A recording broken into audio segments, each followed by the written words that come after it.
Well, everybody, welcome back to the Firahs podcast. This is the podcast where I talk much, have a little bit of fun, and we're going to get into some good conversations. I got a lot of topics to get through today, and as usual, I got my little sippy on, you know what I mean? So the first conversation is trans athlete conversation. Okay, you know what? It doesn't sound right when I do that, and it's not a name. I should have just said Caitlyn Jenner. Anyways, Caitlyn Jenner and Piers Morgan had a conversation to do with the transgender athlete conversation, which is a big conversation that's going on right now within the sports industry. Trying to understand where to put them, whether they should create a new category. And I thought it was an interesting conversation. I might not play the whole conversation, but this is some of what was going on, right? So listen to what you have to say. Because I have a strong view that I support trans rights to fairness and equality, but in issues like sport and women's sport, not to the point where it starts to degrade the fairness and equality for women competitors in sport, for example. You've competed as a man hugely successfully, and now you've transitioned to be a woman. What is your view about this?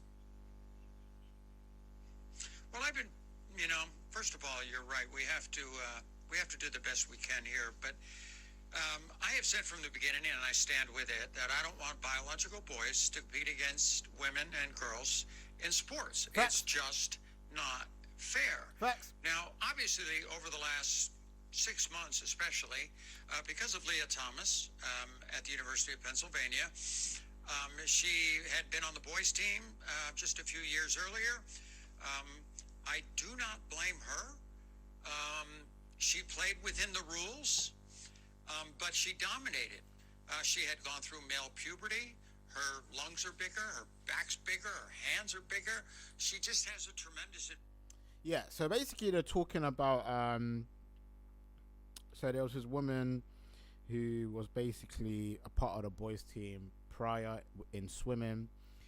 And I think it was like 2, 3, maybe even 4 years before. And then obviously ended up competing in the women's thing because she transitioned into a woman now. She identifies as a female.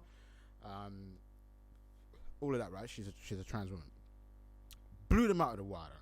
I don't know if I want to play an extra part, but basically what I'm saying is Caitlyn Jenner also agrees. And I think this is a conversation where you do need to... Sorry, I need to move my mic quick.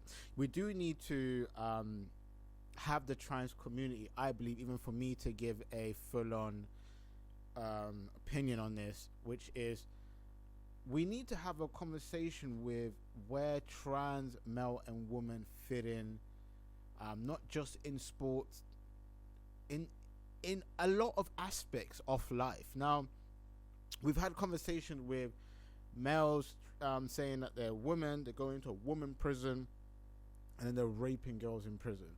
We've had girls coming out saying they're not comfortable with a trans woman who hasn't fully transitioned yet going into the women's toilet. It's a lot of conversations, obviously, with sports. I can't remember the exact, but there was a runner. I think she was a South African runner, right? Something like Sumaya. I might be incorrect with the name. She was destroying everyone in the 200 meters or 100 meters, whatever race she was on, right? So we need to come into a conversation where we are discussing what we believe is their position. Are we going to create a category for trans athletes to have their own, like a trans category in racing, like we do with the Paralympics?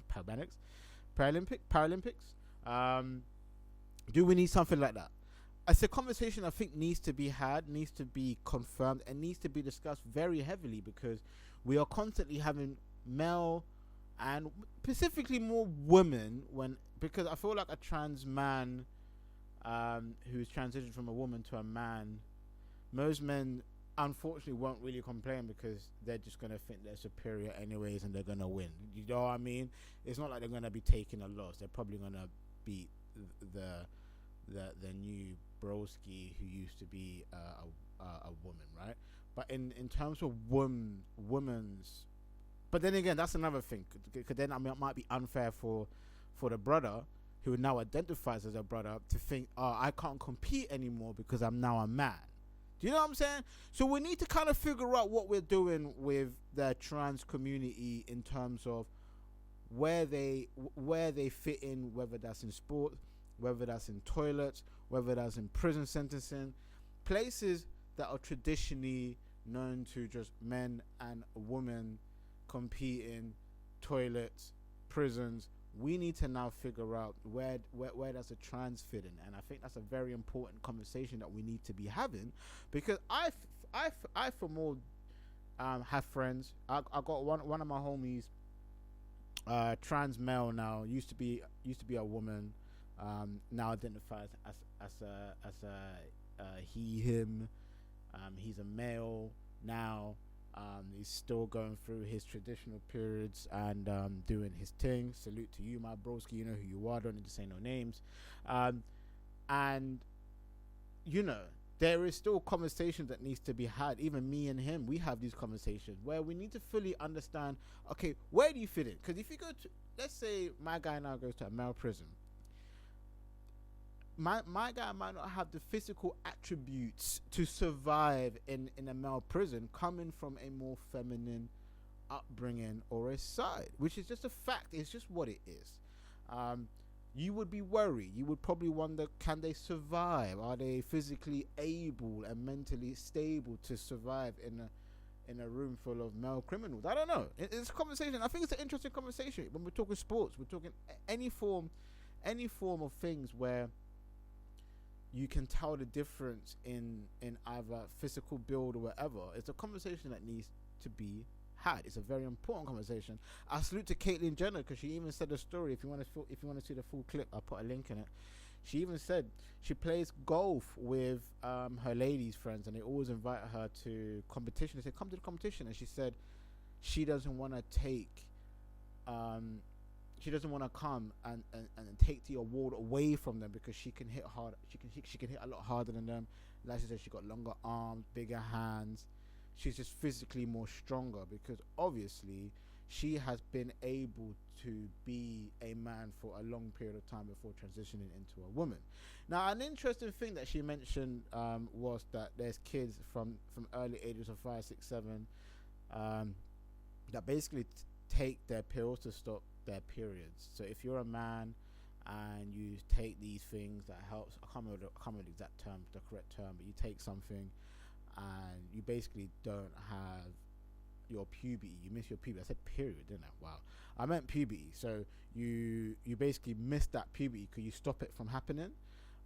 She was saying those people who become trans women, who transitions from a male to a woman, by having those things that stopped their kind of like puberty and the male masculinity coming in, and etc., should be able then to compete with the woman, because they won't have those physical attributes that somebody who did go into puberty and was a man for longer, like those extra, like, sorry, somebody send me a long message, but anyways, somebody coming from that wouldn't then have those extra edge over a woman, right? Because they never had that male puberty side go through. So that's a very good argument. I think that's fair. But then that's another issue then, because then you're basically saying they're cool but the rest of them aren't. It's just difficult, right? I would just love to see what the athletics, but the sports boards for all these major events come up with. I think it's a very important conversation. I think it's something that we need to figure out, and I think it's something that needs to be seen and heard. It's very interesting to hear about. I didn't know people as young as 5 and 6 were, having stopping puberty or hormones, whatever it is that they're stopping. I didn't even know that was a thing. Very interested to read more about it. I really want to sit down with somebody of the trans. I literally just said I have a friend, so I might sit down with my brethren. I just really want to try and understand what it is that they go through, how they feel about the athletics thing. Obviously, I heard what Caitlyn Jenner seen, but that's coming from an ex-athlete. I want to see somebody who isn't an athlete, see what their opinion is. I think it's a very interesting conversation because, you know, with the prison system, they're talking about now not putting any trans woman in a woman prison. They're going to go straight to the men's. That's been a conversation that I've been seeing around. So I am very interested to see where that goes. But listen, let me know what you lot think about trans in the athletic scene. Do we need a new category? Should they have a trans tournament? Let me know. I want to know because that's an interesting conversation. Let's go into the next conversation right now. We're gonna talk about footballers addicted to snus. If you don't know what snus is, it's like a cigarette that you just like clam up your goddamn anyway, listen. Like your gums and that. Anyway, listen. Footballers are addicted to snus. That's a warning from the Professional Footballers Association. The tobacco pouches that contain nicotine are placed under your lip and are illegal to sell in the UK. They said several players are seeking help for addiction. Footballers are addicted to That's an interesting one. Shout out to ITV News for that one. Footballers addicted to snus. And if you don't know what snus is, very popular in Sweden. So I'm born in Sweden. Yes, I'm a black Swede. No, I don't have blonde hair and blue eyes. But I'm sexier. So fuck all you, man, innit? Prata svenska. Anyways, I just said I was speaking Swedish. Anyways, well, I said I speak Swedish. Anyways, I'm not sure. Anyways, with footballers, this is a thing, right? Footballers don't want to be caught smoking. So am I surprised that they're resorting to snus? No. Am I surprised people are addicted to it? No. Listen, footballers live a life that is very difficult for them to live freely in public. They are put on a pedestal immediately from the moment they are pretty much 16, 17, if they are known to have any form of talent, if they're a prospect, if they're even that good. So you're looking at 15, 16 and probably getting paid crazy amount of money. They are put on a pedestal. They're expected to be this great human being and they're not allowed to really make any mistakes, right? Obviously, some mistakes are more serious than others, i.e. if you are, you know, on some assaulting, whether that's just a normal common assault or sexual assault, that kind of stuff, we don't know. We don't want to see that kind of rubbish. But if you're making a mistake, like, you know, you're drinking a bit, smoking a bit, like, no, we need to, as long as it's not drugs, we need to be cool, right?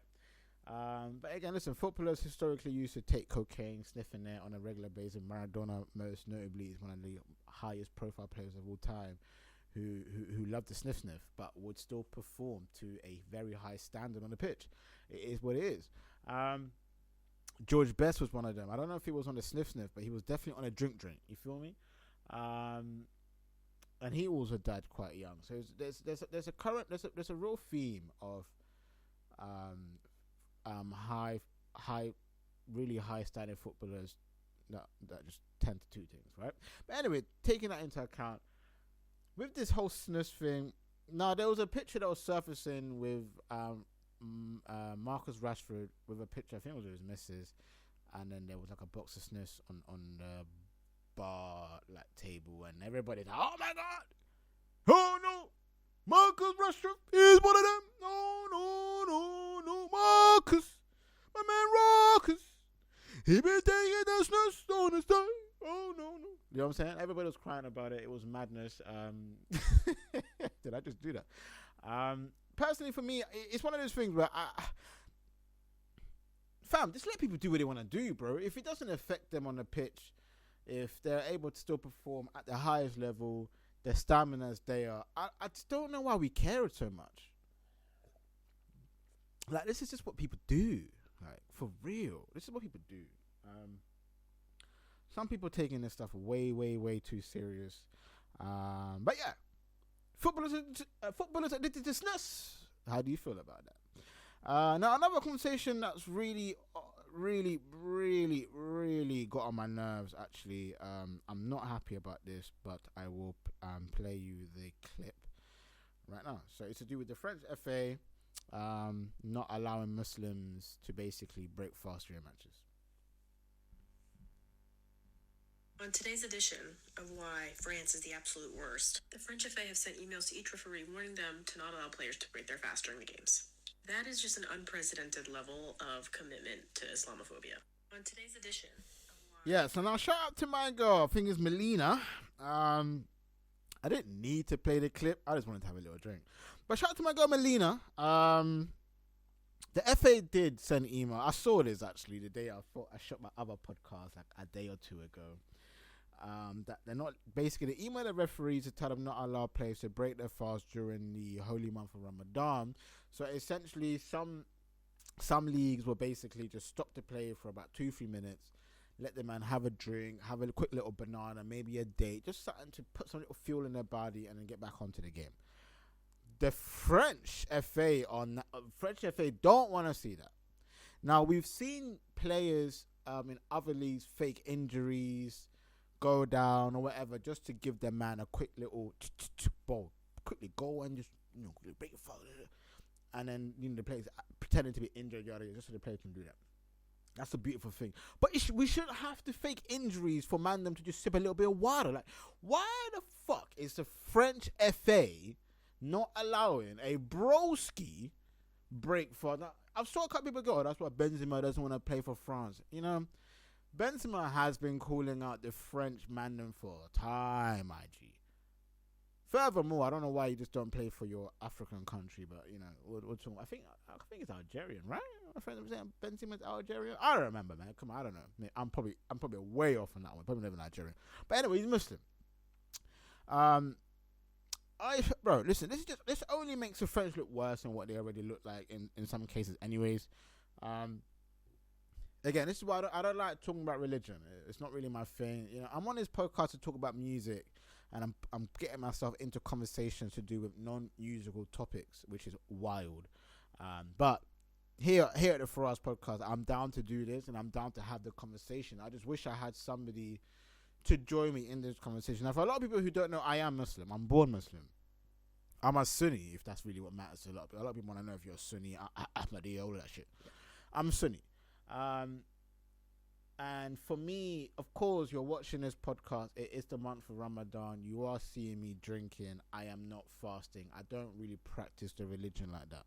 Now, I have my own personal reasons for not practicing the religion. And I'll be honest and say that the reasons of that is not actually to do with the religion itself. Now, I don't really want to tell the whole story. There's actually a song out there about the story if you want to know more about the story. But I'm very naive, right? So basically, you should follow religion because of, God. You should believe in what you believe in because of God, and you should be able to essentially, love your religion because of God. But I fell out of my religion, and I started resenting my own pops for it. Pops means father. I don't really want to go into too much details because personally I don't really want everyone to find out. My mum watches my stuff, so I don't really want her to have to listen to me talking about this story. But essentially, once upon a time, my dad was transitioning into a more practicing Muslim. We had moved from Bristol to London at that time. He met a brother in the mosque, and he was becoming a more stronger Muslim. Now, within this transition period for him, it got to a couple of years down the line as he's now becoming, more and more in tune with Islam. He's understanding it more. The family is now, following the traditions of a Muslim way of living, and he now wants a Islamic wife. My mum, obviously, historically, is from a Christian family, born Christian, raised Christian, used to go to church, etc. She also then converted to Islam, but only because my dad obviously wanted to get married to a Muslim woman. She had to convert to Islam, etc. Like, you know what I'm saying? But my dad was never religious at the time. So the person that she married, regardless whether she converted to Islam or not, wasn't the same person that he was now when he was trying to transition to Islam. So anyway, my dad flies to Uganda, comes back with a whole new woman. I come back from school and just see some random chick in the bed. Simple. I then tell my mom, yo, listen, there's a chick in the bed. I don't know who the fuck she is. What's going on? My mom comes back basically out here destroying this chick. Physically and mentally, you know, you man do the maths. I need to tell you what went down. I'm not trying to incriminate my whole family on this fucking thing. But it was very deep. It was sad to watch. It was upsetting times. And it made me look at my dad differently. And you got to understand that, like, he was teaching us the way of Islam. And he was giving me what I believe to be the correct way of living. Now, as a young kid, that to most men, your dad, if your dad's about, is your hero. It's the guy you look at. Now, I saw a very successful man, dentist, came from the bottom of Uganda to the top in Europe. That's not very easy to do. You know, making all this money. You know, we bought a big house in Bristol. We even reinvented it, made a third floor, added a conservatory, changed the garden. Like, I'm looking at my pops like, bro, you're the guy. We're niggas, and we're mixing it up with white dog. White dogs are looking at us like, damn, B, you got the bag. You feel me? Like, things were different. Like, I know a lot of black people go through life where they're living like in poverty as kids. I didn't grow up like that. I grew up watching my dad with the money. Like, the niggas that would be racist would be like, oh, wow, your pops is the local dentist? They changed. They started treating me like I'm royalty. Nigga, you gotta understand, like, white people, when they see mandem with peas, like us with peas, bro, they start looking at us like, yeah. Saying that kind of thing. So, like, I grew up with that. So, when I'm seeing my hero disrespecting my mom like that, and I'm looking at how my mom felt, like crying and feeling like that life's over. She gave up a lot for him. Like, she put him on. Like, for a lot of people that don't know, like, my mom's family was living in Sweden anyways, and my mom helped my dad get from Uganda to Sweden to go to university to study to be a dentist. So she's looking at it like, I kind of put you on. You disrespect me by getting a whole other woman, and she's in my bed. Like, come on, dog. I don't need to tell you much more than that, bro. Yeah, it's just one of them. And that's probably one of the main reasons why I just haven't gone back to Islam, because I think about, like, I love my religion. I don't get it twisted. Like, I would never pick any other religion but Muslim. I am a Muslim. I just don't practice it. And it's sad, because to a lot of Muslims out there, you'll be like, yeah, but your intention should be for God. I grew up with my man doing his Muslim shit.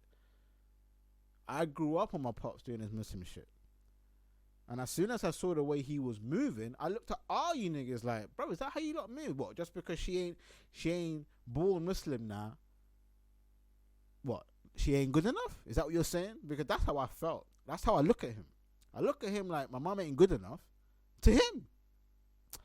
So for that reason only, I don't know, man. Never really gone back. Maybe one day, man. Listen, I do go mosque here and there. I do link up with my brothers, obviously. I find it very, very difficult to go all in, and that's just the honest truth, man. Listen, it ain't here to be on a downer, but like, sometimes you gotta be real, and that's just me being real for real. Like, you know what I'm saying? So I hope you lot don't mind me being real. But obviously, listen, always got love for the pops, always got love for the moms. But unfortunately, what he did, and I still ain't heard an apology. You know what I'm saying? Like, it is what it is, man. Sorry, I got a little bit of a nose thing. For people that actually don't know,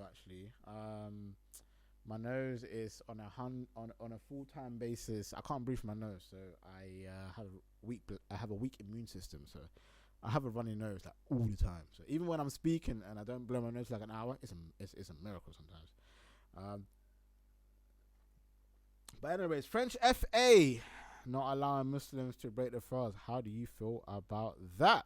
I want to go into another conversation. I think this might be like an April Fool's joke. I don't know if he has yet to come out and say it's an April Fool's joke.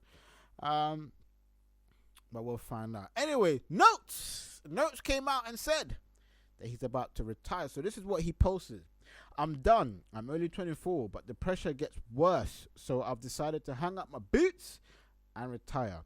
Massive love to all of those that have supported me since my first SoundCloud release till now. Unreleased songs can be sent out to those who ask me for it. Yours truly, Nose. So basically, you can get unreleased tracks for free if you want from Nose. Go do your thing, I guess. People are speculating that it might be contract issues.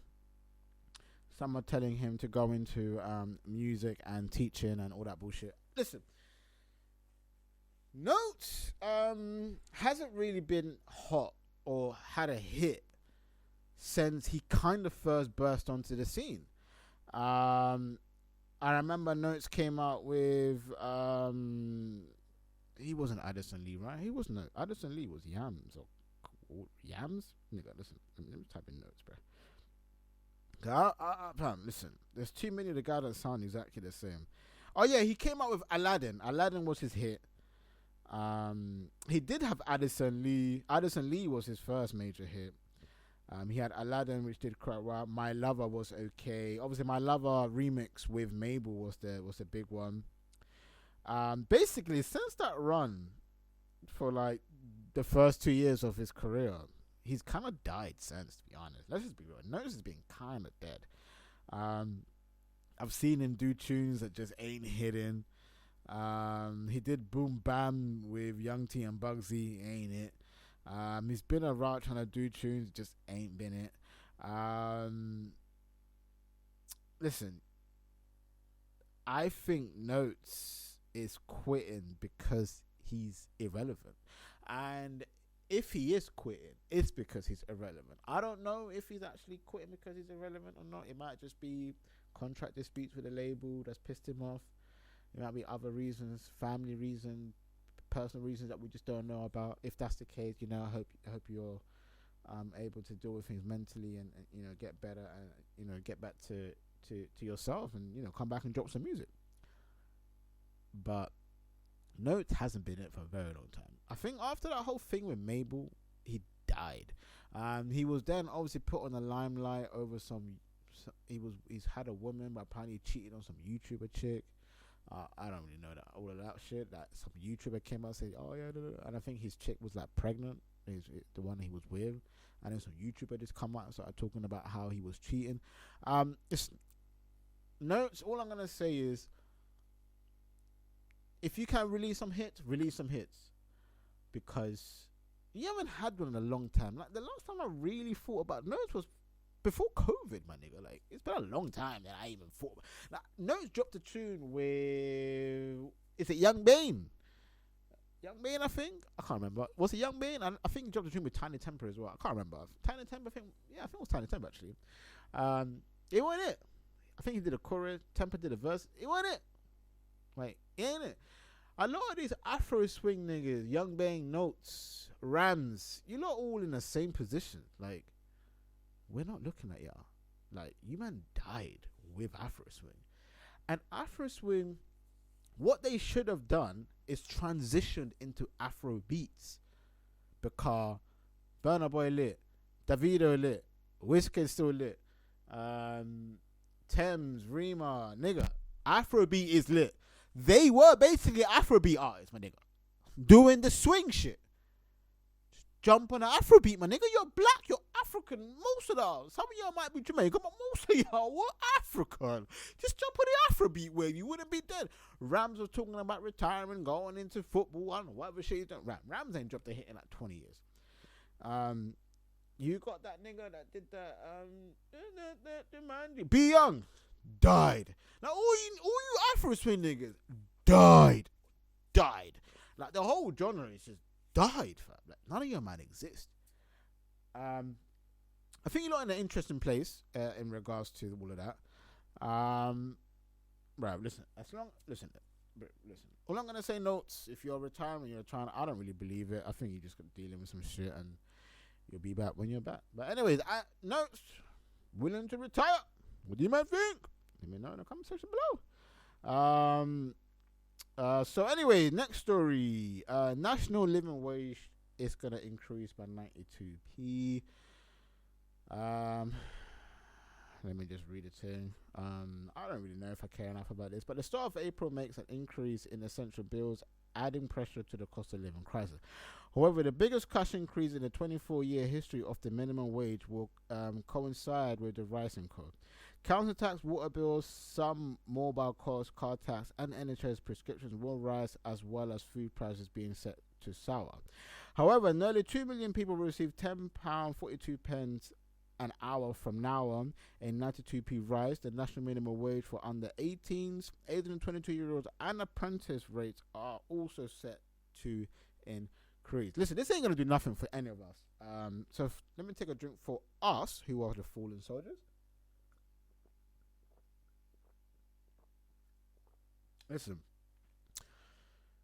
the living crisis is a real thing. And at first, I don't think I realized how real it was.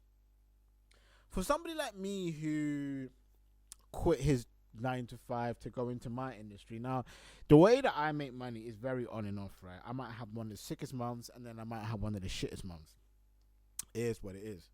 Now, for a lot of people who go through a 9 to 5 job, it's very difficult to live that kind of lifestyle because you are conditioned to basically not get much. And you don't get much when you can't earn much. And what comes out of your account as soon as you're paid is probably 80% of what you're earning. So if you earn at 1,500, most likely 1,200 of that comes straight out. House, council tax, phone bill, rent. Rent is like 90%. Like, depending on where you're living. Let's say you're earning 1,500, your rent's 900 gone. If you live in Croydon, your council tax are like 120. Boom. 120. Now that's 12,020. Then you got the phone bill, £50. Like 12,070. What else you have to pay for? Like, bro, like bills is crazy. Just fucking TV, bro. TV license. That's what, like another £20 or some shit. And then you got all them fucking services, right? Netflix, Disney Plus, whatever you gotta pay for. You're looking at another £40 coming out. Boom, easy. But and then food shop, 150 minimum. Bro, you're left with like 2 bills, £200 left, bro. Free £200 left. To do what? Some clothes shopping? Like, come on, bro. You ain't doing nothing with that. So the cost of living crisis is one of those things where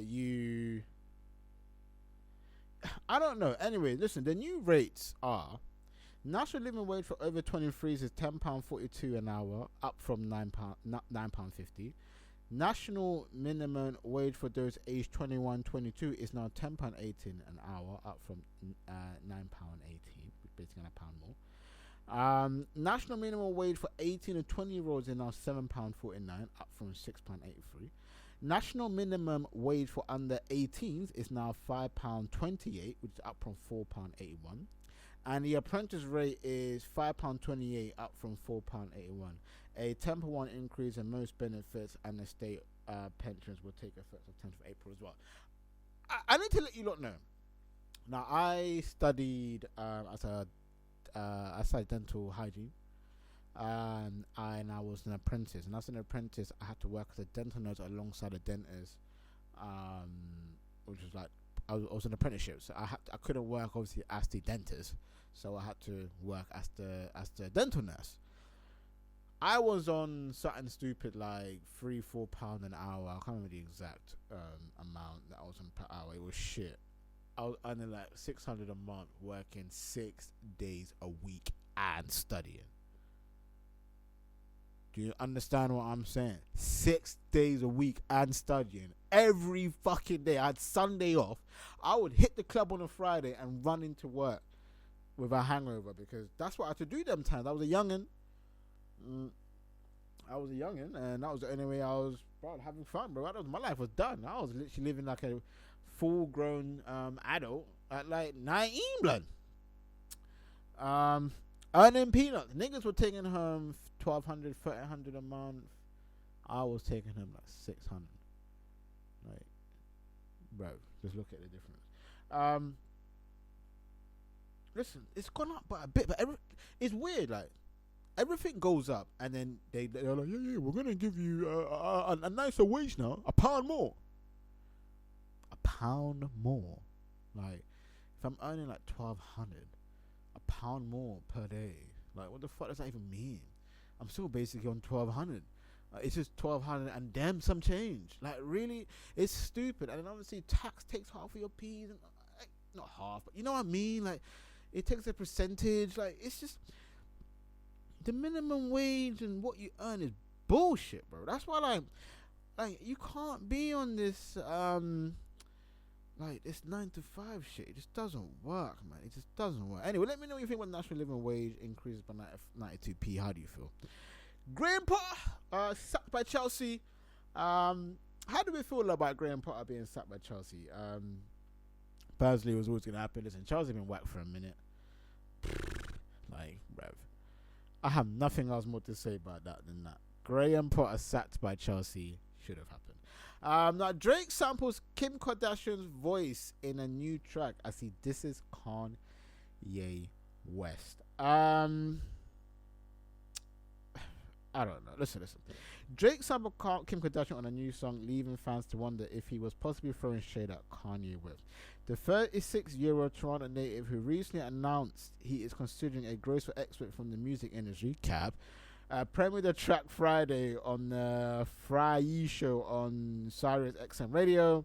The song is called Rescue Me and features a conversation between Kim and her mother, Christiana, that seems to reference Kanye in their discussion. Basically, talking about how basically wanted to get a divorce.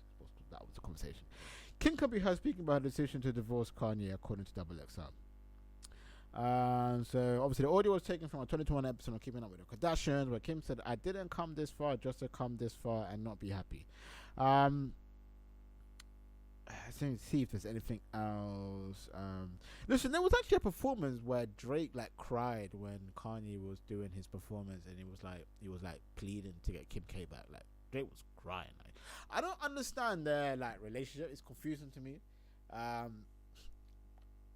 Drake's one of those artists who thrives off being the underdog, even though he's not the underdog. I don't know if you remember specifically the beef in Meat Mill, when Meat Mill basically came out and said, "Nigga, you don't write your shit." Drake thrived off that. Not only did he thrive off that, he dropped some of the greatest music, back to back, being one of the greatest responses of all time. Like, you just lost a singing nigga. Remember that verse, that bar? And he sunned him. Apart from Pusha T, the Pusha T shit,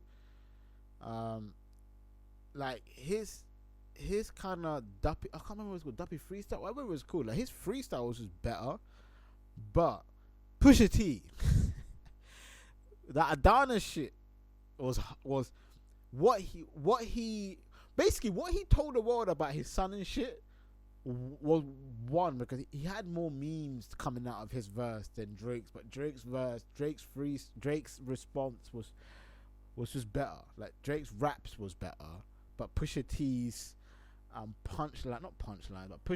what Pusha T said was a bit more of like a whoa, my nigga, that's his son. Like, you know what I'm saying? Like, it was crazy. I don't know. Listen, this whole Drake and Kanye shit is weird. I thought they kissed and made up. I thought it was cool now, and then obviously Drake comes out with this. So, listen, there was talks of Drake apparently sleeping with Kim K. Kanye claimed they spoke to him, and he said he didn't. But again, I just think Drake thrives off this kind of like underdog, everybody against me, and then comes out and drops hits on it. Because after that Meat Mill shit, when he came back and then he did all the diss tracks, and then obviously he came up with like 2 albums and it was fire. I feel like Drake thrives off this shit. He thrives off, being in competition, being doubted. When he's number one and is spoken like he's number one, his music kind of sounds like a nigga that really thinks he's a shit. Like, he's just not doing that great, or it doesn't sound that hot. Like, I'm trying to think of an album, but especially that UK shit where he had like Skepta on there, all that random, what was it called, playlist? That playlist album? Garbage, man. That shit was dead. But obviously, I think it was a 21 Savage. He had a collab album in 21. Good album. That's my most recent album so far. So, it's interesting to see what he comes back with. But listen. This and Kanye. What do you think about Drake? This and Kanye. Let me know how you feel. Another story to do with Chris Brown. Beats up a producer. Now let me see if I got the story. Now, apparently, according to this, a music producer had claimed that the rapper Chris Brown hit him over the head with a bottle in a nightclub attack. The unnamed man, Pussy, claimed to the Sun that he was bottled before being punched and kicked as he laid on the ground. Now, according to Chris Brown, or what he said, he claims that Chris Brown launched the assault at Tape Club in London, Mayfair on February 19th. If you don't know, Chris Brown was out here. I think his first show was Valentine's Day, 14th of February, and then he was in London doing other shows. Chris apparently claimed that it was his entourage and not him, but the producers having none of it, saying, nah, nigga, that was you. Obviously, the producer snitch, of course, 6ix9ine vibes. He claimed he's a civilian, so he had to snitch. He says, my knee collapsed as well. He's making out it was one of his entourage, but it was him. I've spoken to the police and they hope to resolve the matter soon. Obviously, apparently Chris Brown had said that he'll be willing to come and talk to officers, but he's not back in the States. I'm like, of course they ain't going to chat to y'all niggas, man. You go back home. Listen, Chris Brown has been known for being a very aggressive person anyways. That's nothing new. Do I believe Chris Brown did these acts that the producer is claiming? I'm guessing it's a UK producer. Maybe. I don't know. Listen, Chris Brown's one of those people where you can't be surprised when Chris Brown reacts to anything because we've seen him react before. The Daily Mail, though, really wanted to bring up Rihanna. I don't know why they keep doing that. Like, nigga, we all know the whole Rihanna story. We all know the story. Like, you don't have to... Like, they even bloody had the picture of Rihanna getting beaten up. Like, why the fuck do you feel like you need to let us know about shit that does nothing to do with the story? Nigga, that Rihanna shit was like, 6 times. Nigga, look. I'm tired of newspapers doing this, especially with black males, black women, where they feel the need to go back into history from 20 years ago and be like, oh, you know what, yeah, like, oh, that's the same nigga that, you know what I'm saying? Oh, I saw police history. You know, he's got previous. You know how the first the officers like to talk in this country. He got a previous. Has he got a previous? Oh, he's got a previous. Oh, you definitely did it, didn't you? Fuck off with all that bullshit. Like, this is what I'm saying. Like, people talk about, oh yeah, we gotta let people be able to change, get better, figure out a way of becoming a better person. When all these people want to bring it up, it's like, how can you change? How can you even want to be better than you were previously when all you do is bash that person? It's still facts. Anyways, Chris Brown beating up a producer. How do you feel? Anyway, let's come to the end of the podcast. It's your boy Firahs. This is the podcast where we have a little bit of fun, have a bit of good conversation. Hope you guys enjoy the vibes, man. You know what I mean? I'm gonna come off now. I got a dip, man. You know what I'm saying? Time's flying. I got another meeting. Got a little documentary I'm working on, so I gotta get back to doing what Firahs does. You know what I'm saying? So yeah, man. Big shout out to everybody locked in right now. It's your boy Firahs.